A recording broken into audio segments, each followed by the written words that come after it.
ಜನಮತ ಯಾತ್ರೆಯಲ್ಲಿ ನ್ಯೂಸ್ 18 ಕನ್ನಡಕ್ಕೆ ದಾವಣಗೆರೆ ಲೋಕಸಭಾ ಕ್ಷೇತ್ರದ ಕಾಂಗ್ರೆಸ್ ಅಭ್ಯರ್ಥಿ ಡಾಕ್ಟರ್ ಪ್ರಭಾ ಮಲ್ಲಿಕಾರ್ಜುನ್ ರವರು ಸಂಪರ್ಕ ಸಿಕ್ಕಿದ್ದಾರೆ.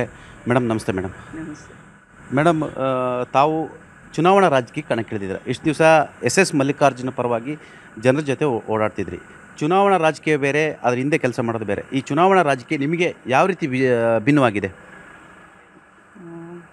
ಈಗ actually from behind the scenes work ಮಾಡ್ತಾಯಿದ್ವಿ. ಕಾರ್ಯಕರ್ತರ ಜೊತೆಗೆ ಕೆಳಮಟ್ಟದಲ್ಲಿ ವರ್ಕ್ ಮಾಡ್ತಾಯಿದ್ವಿ. ಜೊತೆಗೆ ಮನೆಗೆ ಬಂದಿರೋರನ್ನೆಲ್ಲ ಮಾತಾಡಿಸೋದು, ಅವರ ಕೆಲಸಗಳು, ಸಂಸ್ಥೆ ಕೆಲಸ ಆಯಿತು, ರಾಜಕೀಯ ಸೇವೆ, ಸಮಾಜ ಸೇವೆ, ಇದರಲ್ಲಿ ತೊಡಗಿದ್ವಿ. ಈಗ ನನ್ನನ್ನೇ ಕ್ಯಾಂಡಿಡೇಟ್ ಅಂತ ಆಯ್ಕೆ ಮಾಡಿದ್ದಾರೆ. ಸೊ ಇದು ನಾನು ಯಾವಾಗಲೂ ಹೇಳೋದೇ ಸ್ವಲ್ಪ ಕಷ್ಟ ಅನಿಸುತ್ತೆ ಅಂತ. ಯಾವ ಥರ ಕಷ್ಟ ಅನಿಸುತ್ತೆ ಮೇಡಮ್? ಕೆಲವರು ಹೇಳ್ತಾರೆ ನೀವೆಲ್ಲ ದೊಡ್ಡ ಫ್ಯಾಮಿಲಿಯಿಂದ ಬಂದಂಥವ್ರು, ಜನರ ಕೈಗೆ ಸಿಗಲ್ಲ. ಈಗ ನಾನು ಭಾಳಷ್ಟು ಜನರು ಮಾತಾಡಿಸ್ದೆ, ಹೇಳಿದರು ಇಲ್ಲಿ ಮಂತ್ರಿ ಸಿಗೋದೇ ಮಧ್ಯಾಹ್ನ ಮೇಲೆ ಅಂತ. ಅವ್ರು ರಾತ್ರಿ ಲೇಟ್ ಮಲಗ್ತಾರೆ, ಸಿಗೋದೇ ಲೇಟ್ ಅಂತಾರೆ. ಇವೆಲ್ಲರೂ ಸಹ ನೀವು ಜನಸಾಮಾನ್ಯನ ತಲುಪೋಕ್ಕೆ ಯಾವ ರೀತಿ ಸಾಧ್ಯ? ಇಲ್ಲ ಸಾಧ್ಯ, ಏಕೆಂದರೆ ಈಗ 7:15ಗೆ ಬರ್ತಾರೆ. ಈಗ ಕೆಲವರು ಏನಾದರೂ ಇಂಪಾರ್ಟೆಂಟ್ ಇಶ್ಯೂಸ್ ಇದ್ದರೆ ಬಂದರೆ ನಮ್ಮ ಆಫೀಸ್ ಓಪನ್ ಇರುತ್ತೆ, ಆಫೀಸ್ನಲ್ಲಿ ಓಪನ್ ಇರುತ್ತೆ. ಆಮೇಲೆ ಡೆಸಿಗ್ನೇಟೆಡ್ ಪಿ ಎಗಳಿದ್ದಾರೆ, ಅವ್ರ ಮೂಲಕ ಕೂಡ ಸಂಬಂಧಪಟ್ಟಂಥ ಗೌರ್ಮೆಂಟ್ ಅಫಿಷಿಯಲ್ಸಿಗೆ ಇನ್ಫಾರ್ಮೇಷನ್ ಹೋಗುತ್ತೆ. ಸೊ ಹಾಗಂತ ಮಂತ್ರಿಗಳು ಸಿಗೋದಿಲ್ಲ ಅನ್ನೋದು ತಪ್ಪು ಕಲ್ಪನೆ. ಅದರ ಜೊತೆಗೆ ಈಗ ರಾತ್ರಿ 2:30-3 ಅಷ್ಟೊತ್ತಿಗೆ ಬಂದರೂ ಕೂಡ ವಿ ಆರ್ ಅವೈಲಬಲ್. ಅದನ್ನು ಹೇಳಕ್ಕೆ ಇಷ್ಟಪಡ್ತೀನಿ ರೀ. ಎಷ್ಟೋ ಜನ ಅಫಿಷಿಯಲ್ಸ್ ಇರ್ತಾರೆ, 10 ಗಂಟೆಗೆ ಫೋನ್ ಸ್ವಿಚ್ ಆಫ್ ಮಾಡ್ಕೊತಾರೆ. ಬಟ್ ಮಲ್ಲಿಕಾರ್ಜುನ್ ಅವರು ಈಗ ರಾತ್ರಿ 1:30 ಯಾವ ಅಧಿಕಾರಿ ಎದ್ದಿರ್ತಾರೆ ಸರ್? ಯಾವ ಇಲಾಖೆ ತೆರೆದಿರುತ್ತೆ? ಇದೊಂಥರ ಮೊನೋಪೊಲಿ ಅನ್ಸಲ್ವಾ? ಮೊನೋಪೊಲಿ ಅಲ್ಲ, ಯಾಕಂದರೆ ಕೋವಿಡ್ ಟೈಮ್ ನೆನೆಸ್ಕೋಬೇಕಾಗತ್ತೆ ನಾವು. ಆವಾಗ ರಾತ್ರಿ 1 ಗಂಟೆ 2 ಗಂಟೆ ಬೆಡ್ಡಿನ ಅವೈಲಬಿಲಿಟಿಗೆ ಜನರು ಫೋನ್ ಮಾಡೋರು. ಆ ಟೈಮ್ನಲ್ಲಿ ರಾತ್ರಿ 2 ಗಂಟೆ 3 ಗಂಟೆ ಆದ್ರೂ ಡಾಕ್ಟರ್ಸಿಗೆ 24/7 ವರ್ಕ್ ಮಾಡಬೇಕು ಅಂತ ಮಲ್ಲಿಕಾರ್ಜುನ್ ಅವರು ಇನ್ಸ್ಟ್ರಕ್ಷನ್ ಕೊಟ್ಟು ಅವರೇ ಖುದ್ದಾಗಿ ವೆಂಟಿಲೇಟರ್ ಬೆಡ್ ಫೆಸಿಲಿಟಿ ಅವೈಲಬಲ್ ಮಾಡೋರು. ಮೇಡಮ್, ದಾವಣಗೆರೆ ಲೋಕಸಭಾ ಕ್ಷೇತ್ರ ವಾತಾವರಣ ನಿಮ್ಮ ಪರವಾಗಿ ಯಾವ ರೀತಿ ಇದೆ? ವಾತಾವರಣ ಚೆನ್ನಾಗಿದೆ, ಯಾಕಂದರೆ ನಮ್ಮ ಕಾಂಗ್ರೆಸ್ ಪಕ್ಷದ ಗ್ಯಾರಂಟಿ ಯೋಜನೆಗಳು ಅದು ಫಸ್ಟ್ ಆಫ್ ಆಲ್ ವರ್ಕ್ ಆಗುತ್ತೆ. ಎಲ್ಲ ಮಹಿಳೆಯರು ಆಮೇಲೆ ಯುವಕರು ಕೂಡ ದೇ ಆರ್ ಆಕ್ಸೆಪ್ಟಿಂಗ್ ದ್ಯಾಟ್. ಆಮೇಲೆ ಅದರ ಜೊತೆಗೆ ಒಂದು ನಮ್ಮ ಕ್ಷೇತ್ರದ ಬಗ್ಗೆ ಅಷ್ಟೇ ಮಾತಾಡಬೇಕು ಅಂದರೆ, ಈಗ ಸುಮಾರು 25 ವರ್ಷದಿಂದ BJP ಕ್ಯಾಂಡಿಡೇಟ್ನೇ ಗೆಲ್ಲಿಸ್ತಾ ಬಂದಿದ್ದಾರೆ. ಫ್ರಮ್ 1977 ದಾವಣಗೆರೆ ಕಾನ್ಸ್ಟಿಟ್ಯೂನ್ಸಿ ಫಾರ್ಮ್ ಆದಾಗಿಂದ ನಾವು ನೋಡಿದರೆ 6 ಬಾರಿ BJP ಗೆದ್ದಿದೆ, 6 ಬಾರಿ ಕಾಂಗ್ರೆಸ್ ಗೆದ್ದಿದೆ. ಸೊ ಇದು ಒಳ್ಳೆ ಟೈ ಬ್ರೇಕರ್ ಸೆಷನ್ ಥರ ಇದೆ. ಸೊ ಈ ಬಾರಿ ನಮ್ಮ ಕಾರ್ಯಕರ್ತರಲ್ಲಿ, ಮುಖಂಡರಲ್ಲಿ ಇನ್ನೂ ಹೆಚ್ಚಿನ ವಿಶ್ವಾಸ ಇದೆ. ಆಮೇಲೆ ಒಂದು ಶಕ್ತಿ ಇದೆ, ಗ್ಯಾರಂಟಿ ಯೋಜನೆಯ ಶಕ್ತಿ ಇದೆ. ಬಟ್ ಆಮೇಲೆ ಸ್ಥಳೀಯದಲ್ಲೂ ಕೂಡ ಗೆದ್ದಿರುವಂತಹ MP ಅವರು 25 ವರ್ಷದಲ್ಲಿ ಅವ್ರು ಮಾಡಬೇಕಾಗಿರುವಂತಹ ಒಂದು ಡೆವಲಪ್ಮೆಂಟ್ ವರ್ಕ್ನೂ ಕೂಡ ಅಷ್ಟು ಬಿಯಾಂಡ್ ಹಿಸ್ ಕೆಪಾಸಿಟಿ ಮಾಡಿಲ್ಲ. ಸೊ ಆದ್ದರಿಂದ ಜನರು, ನಮ್ಮ ಕಾರ್ಯಕರ್ತರು ಇಬ್ಬರು ಕೂಡ ಈ ಬಾರಿ ಕಾಂಗ್ರೆಸ್ನ ಗೆಲ್ಲಿಸಬೇಕು ಅಂದ್ಕೊಂಡಿದ್ದಾರೆ. ಮೇಡಮ್, ಡಾಕ್ಟರ್ ಪ್ರಭಾ ಮಲ್ಲಿಕಾರ್ಜುನ್ ಅವರಿಗೆ ದಾವಣಗೆರೆ ಮತದಾರರು ಯಾಕೆ ನಿಮಗೆ ಮತ ಹಾಕಬೇಕು?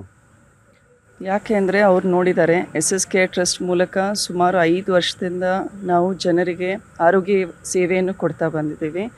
ಆರೋಗ್ಯದ ಜೊತೆಗೆ ಈಗ ನಮ್ಮ ಗೌರ್ಮೆಂಟ್ ಶಾಲೆ ಮಕ್ಕಳಲ್ಲಿದ್ದಾರೆ ಸ್ಟೂಡೆಂಟ್ಸ್, ಅವರಿಗೆ ಕಂಪ್ಯೂಟರ್ ಟ್ರೈನಿಂಗ್, ಲೀಗಲ್ ಅವೇರ್ನೆಸ್, ಆಮೇಲೆ ಲೈಫ್ ಸ್ಕಿಲ್ ಪ್ರೋಗ್ರಾಮ್ ಮಾಡ್ತಾಯಿದ್ದೀವಿ. ಪ್ರೈಮರಿ ಮಿಡಲ್ ಸ್ಕೂಲ್ ಮಕ್ಕಳಿಗೆ ಮುಗುಳ್ನಗೆ ಅಂತ ಕಾರ್ಯಕ್ರಮ ಮಾಡ್ತಾಯಿದ್ದೀವಿ. ರಕ್ತಹೀನತೆ ಮತ್ತು ರಕ್ತದಾನ ಎರಡೂ ಬಗ್ಗೆ ಕೂಡ ಅರಿವು ಮೂಡಿಸ್ತಾ ಇದ್ದೀವಿ. ಓವರಾಲ್ ಒಂದು ನಮ್ಮನಿ ಯಂಗ್ಸ್ಟರ್ಸಿಗೆ ಸಾಮಾಜಿಕ ಕಳಕಳಿ, ಸೋಷಿಯಲ್ ಅವೇರ್ನೆಸ್ ಬರೋ ನಿಟ್ಟಿನಲ್ಲಿ ಕೆಲಸ ಮಾಡ್ತಾಯಿದ್ದೀವಿ. ಆಮೇಲೆ ಮನೆಗೆ ಬಂದವರು ಕೂಡ ಅವ್ರಿಗೂ ಕೂಡ ಸ್ಪಂದಿಸ್ತಾ ಇದ್ದೀವಿ. ನಮ್ಮ ಆಸ್ಪತ್ರೆ ಕೆಲಸ ಇರ್ಬೋದು, ಟ್ರಸ್ಟಿಂದ ಕೊಡ್ತಾ ಇರುವಂತಹ ಫ್ರೀ ಡಯಾಲಿಸಿಸ್ ಇರ್ಬೋದು, ಕ್ಯಾಟ್ರಾಕ್ಟ್ ಸರ್ಜರಿ, ಆಮೇಲೆ ಡೆಲಿವರಿ, ಇದನ್ನು ಕೂಡ ಜನ ಬಳಸ್ತಾ ಇದ್ದಾರೆ. ನನ್ನನ್ನು ಬಂದು ಮಾತಾಡಿಸ್ತಾರೆ. ಕೇವಲ ನಮ್ಮ ಮನೆಯಲ್ಲಿ ಸೀಮಿತವಾಗಿಲ್ಲ, ಹೆಲ್ತ್ ಆನ್ ವೀಲ್ಸ್ ಅಂತ ಪ್ರೋಗ್ರಾಮ್ ಸ್ಟಾರ್ಟ್ ಮಾಡಿದ್ದೀವಿ. ಇದ್ರ ಮೂಲಕ ಕೂಡ ನಮ್ಮ ಎಲ್ಲ ದಾವಣಗೆರೆಯ ನಗರ ಹಾಗೂ ಗ್ರಾಮೀಣ ಭಾಗದಲ್ಲಿರುವಂತಹ ಎಲ್ಲ PHC ಆಯಿತು, ಆಮೇಲೆ ಕಮ್ಯುನಿಟಿ ಹೆಲ್ತ್ ಸೆಂಟರ್, ಇಲ್ಲೂ ಕೂಡ ನಾವು ರೀಚ್ ಮಾಡಿ ವರ್ಕ್ ಮಾಡ್ತಾಯಿದ್ದೀವಿ. ಅಲ್ಲಿರುವಂತಹ ಗ್ರಾಮಸ್ಥರು ಬಂದು ನಮ್ಮನ್ನು ಅಪ್ರೋಚ್ ಮಾಡ್ಕೊತಾರೆ. ಸೊ ಆದ್ದರಿಂದ ಒಂದು ಜನಸಂಪರ್ಕದಲ್ಲೇ ಇದ್ದೀನಿ. ಈಗ 5 ವರ್ಷ ಪ್ಲಸ್ ಮೊನ್ನೆ ಮಲ್ಲಿಕಾರ್ಜುನ್ ಅವರ ಎಲೆಕ್ಷನ್ ಆಯಿತು. ಅದ್ರ ಹಿಂದೆ ಸುಮಾರು ಈಗ 8-10 ಎಲೆಕ್ಷನ್ನು ಕಾರ್ಯಕರ್ತರ ಜೊತೆ ಇಡೀ ಕ್ಷೇತ್ರದಲ್ಲಿ ಲೋಕಸಭೆ ಆಮೇಲೆ ವಿಧಾನಸಭೆ ಎಲೆಕ್ಷನಲ್ಲೂ ಓಡಾಡಿದ್ದೀನಿ. ಸೊ ಆದ್ದರಿಂದ ಜನರಿಗೆ ಆ ವಿಶ್ವಾಸ ಇದೆ, ನಮಗೆ ಸಿಗ್ತಾರೆ, ನಮ್ಮ ಕೆಲಸಗಳಾಗ್ತವೆ ಅಂದ್ಕೊಂಡು ಅವರ ಅಪೇಕ್ಷೆ ಮೇಲೆ ಇವತ್ತು ನಾನು ಕ್ಯಾಂಡಿಡೇಟ್ ಆಗಿ ನಿಮ್ಮ ಮುಂದೆ ನಿಂತಿದ್ದೀನಿ. ಡಾಕ್ಟರ್ ಪ್ರಭಾರ್ ಅವರ 3 ನೆಗೆಟಿವ್ ಅಂಶಗಳು, 3 ಪಾಸಿಟಿವ್ ಅಂಶಗಳು. ನೆಗೆಟಿವ್ ಅಂದರೆ ಪಾಸಿಟಿವ್ ಇರೋದೇ ನೆಗೆಟಿವ್ ಅನಿಸುತ್ತೆ ನನಗೆ ಒಂದೊಂದು ಸಲ. ಯಾಕಂದರೆ ತಾಳ್ಮೆ ಇದೆ, ಜನರ ಒಂದು ಸಮಸ್ಯೆ ಕೇಳುವಂಥ ತಾಳ್ಮೆ ಇದೆ, ಅವರ ಕಷ್ಟ ಸುಖದಲ್ಲಿ ಭಾಗಿಯಾಗ್ತೀನಿ.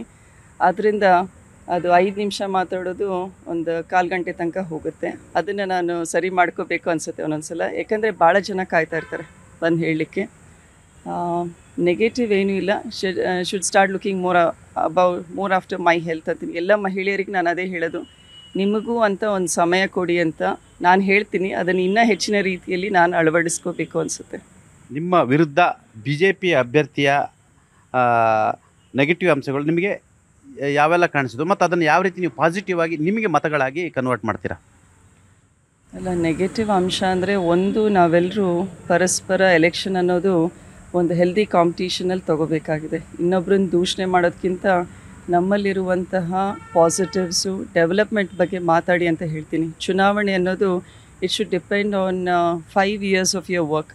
ನಾವು ಹೇಗೆ ಒಂದು ವರ್ಷ ಓದ್ಬಿಟ್ಟು ಎಕ್ಸಾಮ್ ಕೊಡ್ತೀವಲ್ಲ, ಒಂದು ರಿಸಲ್ಟ್ ಬರುತ್ತೆ, ಆ ರೀತಿ ಚುನಾವಣೆ ಆಗಬೇಕು. 5 ವರ್ಷ ಒಬ್ಬ ಕ್ಯಾಂಡಿಡೇಟ್ ಕೆಲಸ ಮಾಡಿದರೆ ಅದಕ್ಕೆ ಸರಿಯಾಗಿ ರಿಸಲ್ಟ್ ಆಗಿ ಆ ವ್ಯಕ್ತಿನ ಸಪೋರ್ಟ್ ಮಾಡಬೇಕಾಗುತ್ತೆ. ಬಟ್ ಈಗ ಪ್ರಜಾಪ್ರಭುತ್ವ ಹೇಗಾಗಿದೆ ಅಂದರೆ ಕೇವಲ 2 ದಿನದ ವರ್ಕು ಅಥವಾ ನಾಮಿನೇಷನ್ ಆದಮೇಲೆ 15 ದಿನದ ವರ್ಕ್ ಅನಿಸ್ತಾ ಇದೆ. ಸೊ ಈ ರೀತಿ ಮಾಡಬೇಡ್ದು. ಆಮೇಲೆ ಅಪಪ್ರಚಾರ, ಸುಳ್ಳು ಸುದ್ದಿಗೆ ಜಾಸ್ತಿ ಒತ್ತು ಕೊಟ್ಟು ಒಂದು ಏನೇ ಸ್ಟೇಟ್ಮೆಂಟ್ಸ್ ಕೊಟ್ಟರು ಅದರ ಒಂದು entire goes to some other level which is not good ಅನಿಸುತ್ತೆ ನನಗೆ. ಡಾಕ್ಟರ್ ಪ್ರಭಾ ಮಲ್ಲಿಕಾರ್ಜುನರವರು 24x7 ಇಡೀ ದಾವಣಗೆರೆ ಲೋಕಸಭೆ ಜನರಿಗೆ ಅವೈಲೇಬಲ್ ಇದ್ದೀರಾ ಅಂತೇಳಿ ಜನರ ಮುಂದೆ ಹೇಳ್ತೀರಾ? ಅವೈಲೇಬಲ್ ಇದೇನು ರೀ, ಯಾಕಂದರೆ ನನ್ನ ಫೋನು ನೋಡಿ, ನೀವು ಯಾವುದೇ ಅನ್ನೋನ್ ನಂಬರ್ ಎಷ್ಟೊತ್ತಿಗೆ ಬಂದ್ರೂ ಆನ್ಸರ್ ಮಾಡ್ತೀನಿ. ಇಲ್ಲದ್ರೆ ಒಂದು ಮೆಸೇಜ್ ಕಳಿಸ್ತೀನಿ, ಹರೀಶ್ ಅಂತ ಇದ್ದಾರೆ, ಅವ್ರನ್ನ ಕಾಂಟ್ಯಾಕ್ಟ್ ಮಾಡಿರಿ, ನಮ್ಮ ಆಫೀಸ್ ಕಾಂಟ್ಯಾಕ್ಟ್ ಮಾಡಿರಿ ಅಂತ. ದಾವಣಗೆರೆ ಲೋಕಸಭೆಯಲ್ಲಿ ನಾವು ಭಾಳಷ್ಟು ಜನರನ್ನು ಮಾತನಾಡಿಸಿದ್ವಿ. ಭಾಳಷ್ಟು ಪ್ರಜ್ಞಾವಂತ ಹೇಳಿದ್ರು, ಇದು ಕುಟುಂಬ ರಾಜಕಾರಣ. BJPಲೂ ಅವರ ವೈಫಿಗೆ ಕೊಡಿಸಿದ್ದಾರೆ, ಇಲ್ಲಿ ಒಬ್ಬ ಮಂತ್ರಿ ವೈಫ್ ತೊಗೊಂಡಿದ್ದಾರೆ. ಅಂದರೆ ಇಲ್ಲಿ ಜನಸಾಮಾನ್ಯರಿಗೆ ರಾಜಕಾರಣ ಮಾಡಲಿಕ್ಕೆ ಈ ದಾವಣಗೆರೆ ಲೋಕಸಭೆಯಲ್ಲಿ ಅವಕಾಶ ಇಲ್ವಾ? ಕುಟುಂಬ ರಾಜಕಾರಣದ ಬಗ್ಗೆ ಜನರು ಪ್ರಶ್ನೆ ಮಾಡ್ತಿದ್ದಾರೆ. ಆ ಪ್ರಶ್ನೆ ಮಾಡ್ತಕ್ಕಂಥ ಜನರಿಗೆ ತಾವು ಕೂಡ ತಮ್ಮ ಮಾವನವರು MLA ಇದ್ದಾರೆ, ನಿಮ್ಮ ಯಜಮಾನರು ಮಂತ್ರಿ ಇದ್ದಾರೆ, ಈಗ ತಾವು ಟಿಕೆಟನ್ನು ತೆಗೆದುಕೊಂಡಿದ್ದಾರೆ. ಈ ಕುಟುಂಬ ರಾಜಕಾರಣದ ಸಂಬಂಧಪಟ್ಟಾಗೆ ದಾವಣಗೆರೆ ಜನರಿಗೆ ಯಾವ ರೀತಿ ನೀವು ಕ್ಲಾರಿಫೈ ಮಾಡ್ತೀರಾ? ಕುಟುಂಬ ರಾಜಕಾರಣ ನೋಡೋದಂದರೆ ಅನಿಸುತ್ತೆ. ಯಾಕಂದರೆ ಮಲ್ಲಿಕಾರ್ಜುನ್ ಮಿನಿಸ್ಟರ್ ಆಗಿದ್ದಾರೆ, ಅಪ್ಪಾಜಿ MLA ಆಗಿದ್ದಾರೆ, ಈಗ ನನಗೆ MP ಟಿಕೆಟ್ ಕೊಡ್ತಾ ಇದ್ದಾರೆ. ಬಟ್ ಈಗ ನಾನು ಅದನ್ನೇ ಹೇಳಿದೆ, ಸುಮಾರು 6 ತಿಂಗಳಿಂದ ನನಗೆ ಸೋಷಲ್ ಸರ್ವಿಸ್ ಮಾಡೋದ್ರಲ್ಲಿ ಇಂಟ್ರೆಸ್ಟ್ ಇದೆ ರೀ. ಆಮೇಲೆ ಬಾಪೂಜಿ ವಿದ್ಯಾಸಂಸ್ಥೆಯ ಒಂದು ಸದಸ್ಯಳು ಕೂಡ ಆಗಿದ್ದೀನಿ. ಆದ್ದರಿಂದ ಶಾಲಾ ಕಾಲೇಜ್ ಕಾರ್ಯಕ್ರಮ ಇರ್ಬೋದು, ಮಹಿಳೆ ಕಾರ್ಯಕ್ರಮದಲ್ಲಿ ಅಟೆಂಡ್ ಮಾಡ್ತೀನಿ. ಅದನ್ನು ನೋಡಿಕೊಂಡು ಆಮೇಲೆ ಕಾರ್ಯಕರ್ತರ ಜೊತೆ ಕೂಡ ಸ್ಪಂದಿಸ್ತಾ ಇದ್ದೀನಿ. ಸೊ ಇವೆಲ್ಲ ಗುಣಗಳನ್ನು ನೋಡಿ ನಮ್ಮ ಕಾರ್ಯಕರ್ತರಾಯಿತು, ಆಮೇಲೆ KPCC ಅವರು, AICC ಅವರು, ಇದೆಲ್ಲ ನೋಡಿಬಿಟ್ಟು she is the right candidate for Davanagere. ಈ ಬಾರಿ ಈ BJP ಭದ್ರಕೋಟೆಯನ್ನು ಹೊಡಿಬೇಕು ಅಂದರೆ ನಮಗೆ ಒಬ್ಬ ಲೇಡಿ ಕ್ಯಾಂಡಿಡೇಟ್ ಬರಬೇಕು. ಅದರಲ್ಲೂ ಈಗ 6 ಜನಕ್ಕೆ ಟಿಕೆಟ್ ಕೊಟ್ಟಿದ್ದಾರೆ ಕಾಂಗ್ರೆಸ್ನವರು, 5ರಿಂದ 6 ಅನಿಸುತ್ತೆ, I am little confused. So ಮಹಿಳೆಯರಿಗೆ ಟಿಕೆಟ್ ಕೊಟ್ಟಿದ್ದಾರೆ. ಸೊ ಆದ್ದರಿಂದ ಅವರ ಒಂದು ನಿರೀಕ್ಷೆ ಮೇರೆಗೆ ಇವತ್ತು ನಾನು ನಿಂತಿದ್ದೀನಿ.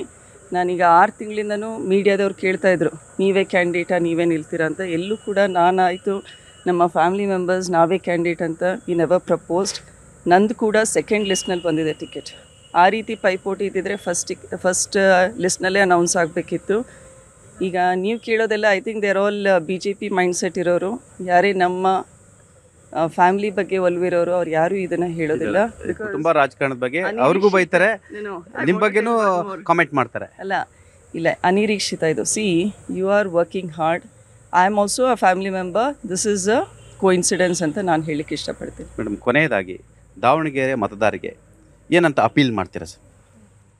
ನನ್ನ ಅಪೀಲ್ ಇಷ್ಟೇ, ಬರುವಂತಹ ಲೋಕಸಭೆ ಚುನಾವಣೆಯಲ್ಲಿ ದಯವಿಟ್ಟು ಎಲ್ಲ ಮತದಾರರು ಪ್ರಬುದ್ಧರಾಗಿ ಈ ಕ್ಷೇತ್ರಕ್ಕೆ, ನಮ್ಮ ದಾವಣಗೆರೆ ಲೋಕಸಭೆ ಕ್ಷೇತ್ರಕ್ಕೆ ಸಮಗ್ರ ಅಭಿವೃದ್ಧಿ, ನಮ್ಮ ಮಹಿಳೆಯರು, ಯುವಕರು, ರೈತರು, ಶ್ರಮಿಕರು ಎಲ್ರಿಗೂ ಕೂಡ ಒಂದು ಅಭಿವೃದ್ಧಿಯ ಅಲೆ ಬರಬೇಕು ಅಂದರೆ ದಯವಿಟ್ಟು ನೀವು ಯೋಚನೆ ಮಾಡಿಬಿಟ್ಟು ಈ ಚುನಾವಣೆಯಲ್ಲಿ ನಿಮ್ಮ ಮತವನ್ನು ಕಾಂಗ್ರೆಸ್ ಪಕ್ಷದ ಅಭ್ಯರ್ಥಿಯಾದ ನನಗೆ ಚಲಾಯಿಸಿ ಅಂತ ಹೇಳಲಿಕ್ಕೆ ಇಷ್ಟಪಡ್ತೀನಿ. Thank you very much madam. ಇದು ಡಾಕ್ಟರ್ ಪ್ರಭಾ ಮಲ್ಲಿಕಾರ್ಜುನರವರ ಅಭಿಮತ ಮತ್ತು ಅಭಿಪ್ರಾಯ, ಕುಟುಂಬ ರಾಜಕಾರಣ ಮತ್ತು ನನಗೆ ಯಾಕೆ ಓಟ್ ಹಾಕಬೇಕು ಮತ್ತು ದಾವಣಗೆರೆ ಸ್ಥಿತಿಗತಿಗಳು, ಜನರಿಗೆ ನಾನೆಲ್ಲ ಏನೆಲ್ಲ ಮಾಡಿದ್ದೀರಿ ಮತ್ತು ಮತದಾರರ ಬಳಿ ಏನೆಲ್ಲ ಅಪೀಲ್ ಮಾಡಿಕೊಂಡ್ರು, ಈ ಎಲ್ಲದ್ರ ಬಗ್ಗೆ ವಿಸ್ತೃತವಾಗಿ ನ್ಯೂಸ್18 ಕನ್ನಡದ ಜನಮತ ಯಾತ್ರೆಯಲ್ಲಿ ಮಾತನಾಡಿದರು. ಕನ್ನಡಿಗರ ಮೆಚ್ಚಿನ ನಿಮ್ಮ ನ್ಯೂಸ್18 ಕನ್ನಡ ಈಗ ವಾಟ್ಸ್ಆಪ್ನಲ್ಲಿಯೂ ಲಭ್ಯ. ಕರ್ನಾಟಕ ಮತ್ತು ದೇಶ ವಿದೇಶದ 360 ಡಿಗ್ರಿ ಸುದ್ದಿ ವಿವರವನ್ನ ನೀವು ನಿಮ್ಮ ಕೈ ಬೆರಳುಗಳಲ್ಲಿಯೇ ಪಡೆಯೋದಿಕ್ಕೆ ಈ QR ಕೋಡ್ ಅನ್ನ ಸ್ಕ್ಯಾನ್ ಮಾಡಿ. ನಮ್ಮ ಚಾನೆಲ್ ಅನ್ನ ಫಾಲೋ ಮಾಡಿ, ನೋಟಿಫಿಕೇಶನ್ ಆನ್ ಮಾಡಿ.